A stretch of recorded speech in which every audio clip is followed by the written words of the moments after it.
আসসালামু আলাইকুম বন্ধুরা, আপনাদের ফোনের মেমোরি কি বারবার ফুল হয়ে যাচ্ছে? কোনো দরকারি গেম বা অ্যাপ নামাতে পারছেন না? আমি বলবো, আপনাদের ফোন থেকে কোনো ছবি বা ভিডিও ডিলিট করার কোনো দরকার নেই।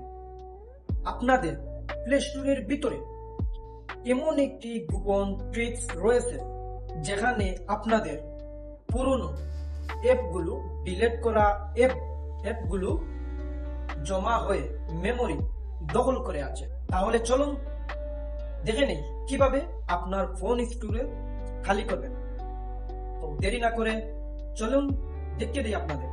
তো দেখার আগে আমার চ্যানেলে আপনার নতুন হয়ে থাকলে সাবস্ক্রাইব করে পাশে থাকুন এবং ভিডিওটি লাইক করতে ভুলবেন না। তো গাইস, প্রথমে আপনার অ্যান্ড্রয়েড ফোনে থাকা প্লে স্টোরে ক্লিক করবেন। প্লে স্টোরে ক্লিক করার পর আপনার প্রোফাইল আইকনে ক্লিক করবেন।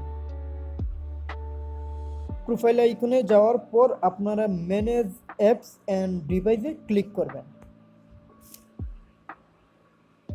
তারপর ম্যানেজে ক্লিক করবেন। একটু লোডিং নিবে, কিছুক্ষণ লোডিং নিবে। তো গাইস, এখন আপনারা দিস ডিভাইস নামে একটি অপশন আছে, ওটাতে ক্লিক করবেন। পরে নিচের দিকে দেখুন নট ইনস্টলেড নামে অপশন আছে, ওটাতে ক্লিক করবেন। তো গাইস, দেখতে পাচ্ছেন আপনার ফোনে থাকা ডিলিট হওয়া সব অ্যাপসগুলো, এখানে সব অ্যাপসগুলো আপনাদের শো করবে। যতগুলো অ্যাপস আপনারা ইনস্টল করে আনইনস্টল করে দিয়েছিলেন অনেক আগেই, সব অ্যাপসগুলো এখানে দেখতে পাবেন। তো একটা একটা করে ওগুলো ডিলিট করে দিবেন আর আপনার ফোন হয়ে যাবে আরও ফাস্ট। তো গাইস, আপনাদের যেগুলো অ্যাপসগুলো দরকার নেই সেগুলো মার্ক করার পর এই যে টাকা ডিলিট আইকন সেটাতে ক্লিক করবেন। ক্লিক করার পরে রিমুভ আইকনে ক্লিক করবেন।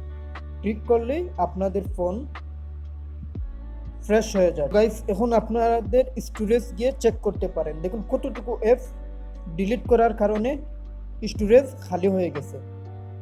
বন্ধুরা, এই ছোট্ট সেটিংসটি করতে আমার ফোন আগের চেয়ে অনেক বেশি ফাস্ট হয়ে গেছে। তো ভিডিওটি ভালো লাগলে সাবস্ক্রাইব করে পাশে থাকবেন। এরকম আরো টেক টিপস আমি জমিল আপনাদের সাথে থাকবো ইনশাআল্লাহ। ধন্যবাদ।